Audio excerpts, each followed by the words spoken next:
댓글에 대해서 답을 해드리고 있는데요. 제 말이 맞다 안 맞다 이런 의미가 아니라고는 누누이 말씀을 드렸고요.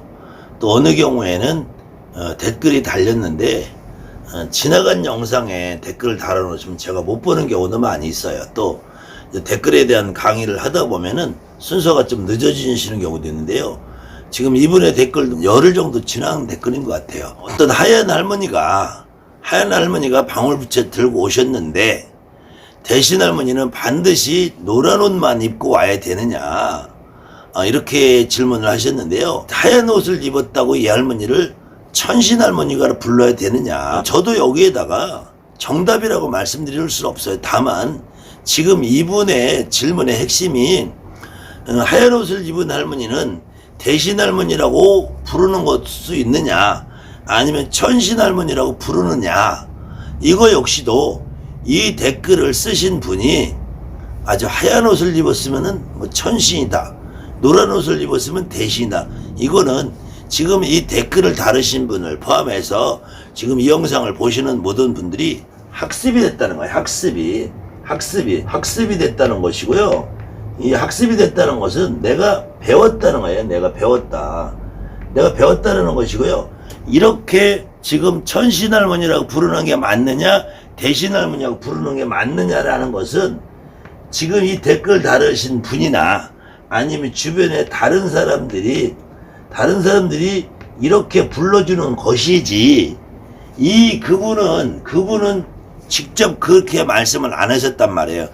그 할머니는 하얀 옷을 입었든 노란 옷을 입었든 빨간 옷을 입었든 장군님처럼 보였든 도사할아버지처럼 보였든 호랑이를 탔든 면류관을 쓰고 옥황상제의 모습으로 보였든 그분은 자기 스스로 나는 불사할머니다, 대신할머니다, 천신할머니다, 나는 장군이다, 신장이다, 도사다, 이런 말을 안 했다는 거예요.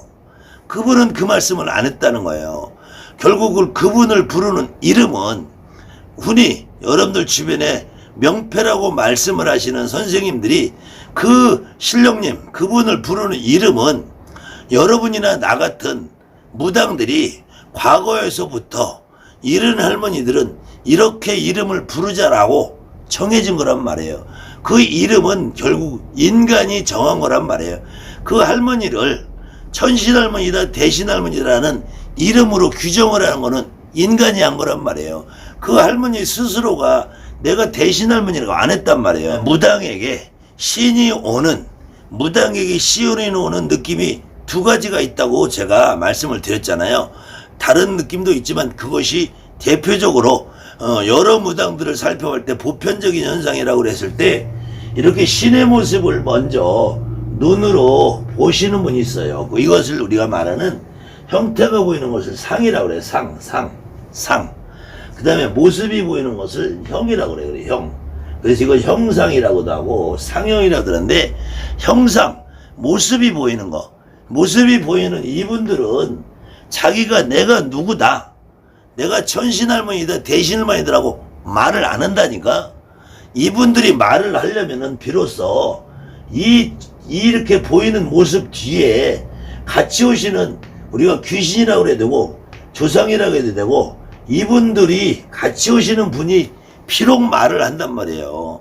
그래서 저는 대신이라는 말은 이렇게 모습이나 형상이 보이는 이분들을 대리해서 우리 조상님 누군가가 대신이라는 역할을 해준다. 대신이라는 역할을. 그때 그 조상님의 느낌은 주로 감정이나 느낌, 내 마음에서 우러나는 것이고, 그분의 직이나 몸으로 느끼는 것은 내 몸이다, 내 몸과, 그래서 내 몸과 마음을 움직여주시는 분은 결국은 내 조상님이다, 이거예요. 이때 그 나한테 보여주는 그 모습이 하얀 옷을 입고 방울을 들었다고 천신 대신이라고 할 거냐, 노란 옷을 입고 방울을 들었고 그냥 대신할머니라고 할 거냐. 거기에도 노란 옷을 입고 방울을 들었어도 어떤 할머니는 곰보처럼 오신다. 그럼 이거는 별상 대신이나 호구 대신이 나갈 수도 있고요. 노란 옷에 방울을 들었는데 이 할머니는 한 손에는 방울을 들고 한 손에는 부채를 들어 한 손에는 칼을 들고 온다. 그럼 이 할머니는 별상 대신에 할 수도 있어요. 그렇기 때문에 그 이름은 여러분이나 나나 우리가 붙이는 거야. 우리가 선생님들이 붙여주는 거야. 그걸 왜 여러분이 고민을 하냐 이거예요. 그리고 그 할머니가 하얀 옷에 입고 방울을 들고 이 할머니가 천신 대신이냐 그냥 대신 할머니냐 이게 중요한 게 아니라니까. 이게 중요한 게 아니고 이 할머니가 이렇게 보여지는 할머니가 과연 내 조상님 중에서 어떤 분을 합의받아 오시느냐. 이 천신 대신으로 하얀 옷을 입고 온 할머니는 거의 불사 같은 모습으로 오시는 거란 말이에요. 우리가 지었을 때. 그러면은 대신 할머니로 오시는 모습보다는 이 할머니가 더 윗대일 할머니라는 거예요. 윗대 할머니로 확률이 많다는 거예요. 그것은 우리가 정하지 않아도 할머니들, 내 조상님들은 분명히 내 조상님들은 족보상에 높낮이가 있잖아요. 할머니가 있으면 증조가 있고, 증조가 있으면 고조가 있고, 또 할머니가 있으면은 엄마나 이모, 고모가 있을 것이고, 이렇게 족보가 있단 말이에요. 그러면 이 족보에 의한 당신들의 서열체계가 있단 말이야. 이 서열체계에서 그래도 우리가 경험상 봤을 때 조금이라도 족보가 높이 계신 어른 할머니들은 흰색이나 옥색을 입고 오세요. 근데 그보다 조금 족보상의 지위가 낮은 할머니 할아버지들은 노란색이나 파란색을 입고 오셔. 족보가 높으신 분들은 옥색이나 흰색을 입고 오시고, 족보가 낮으신 분들은 노란색이나 파란색의 옷을 입고 와요. 그래서 우리가 조선왕조의 궁궐체계야, 동북아시아 어느 나라의 나라의 체계를 봐도 하얀 옷, 옥색 이런 옷을 입으신 분도 높으신 분이고, 그 밑으로 내려가면은 색깔이 다양한 옷들을 입는단 말이에요. 그래서 흰색과 노란색이나 빨간색이 섞인 별상이나 군홍이나 신장이나 이런 옷을 입으신 분들은, 선왕옷이나 이런 걸 입으신 분들은 아무래도 족보상 대가 낮으신 분들이 그렇게 입고 오신단 말이에요. 그랬을 때 불사냐 대신이냐 이거 여러분이 스스로 구별하려지 마시라는 거예요. 장군이냐 신장이냐 어떻게 구분할 거냐 이거예요. 도사냐 선과이냐 어떻게 구분하냐는 거예요. 대감이냐 별상이냐, 별상에서도 호구냐 별상이냐 어떻게 구분하냐는 얘기예요.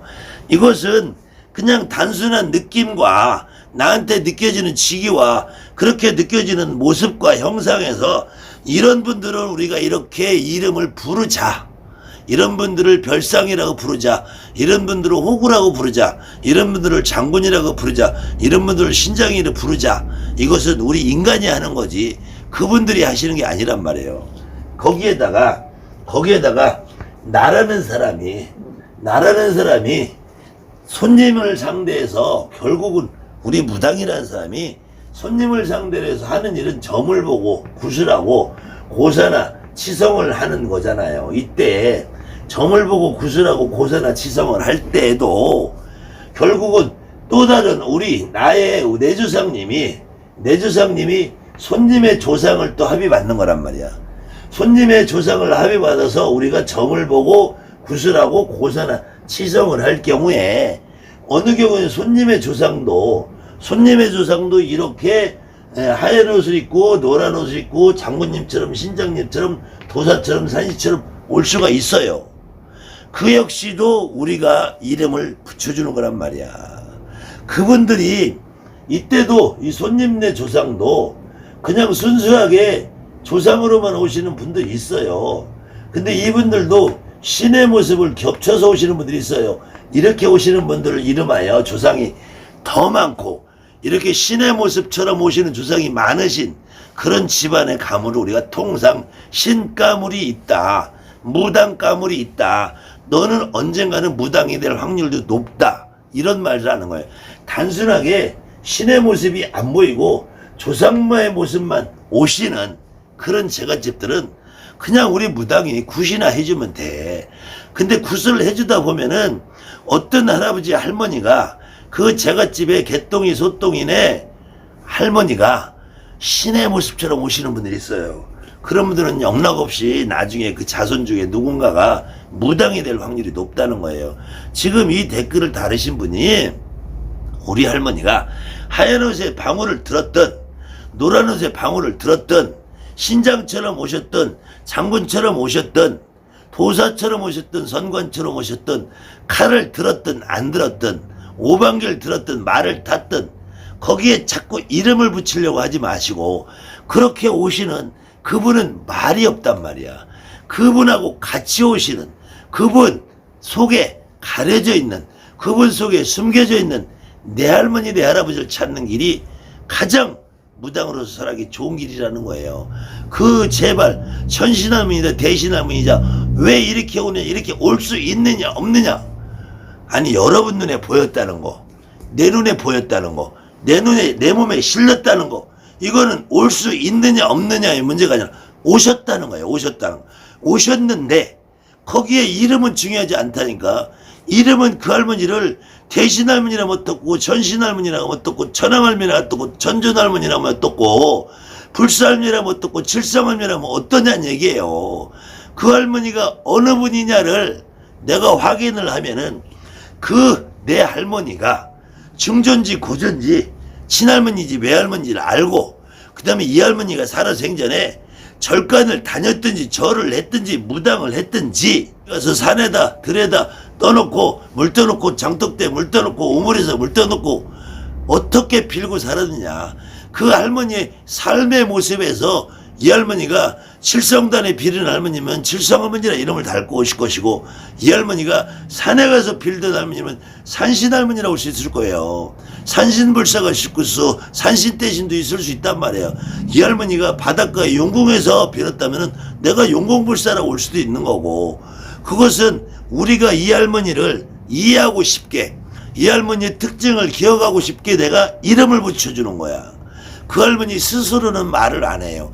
다만 내 조상 할머니가 실리면은, 내 조상 할머니가 실리면은 내가 지금 하얀 옷에 방울 비쳐들고 왔는데 나는 원래 내가 칠성단에 빌었다, 이렇게 하면은 아, 우리 할머니는 칠성 할머니구나, 칠성불사 할머니, 칠성대신 할머니, 이렇게 보실 수 있다는 거예요.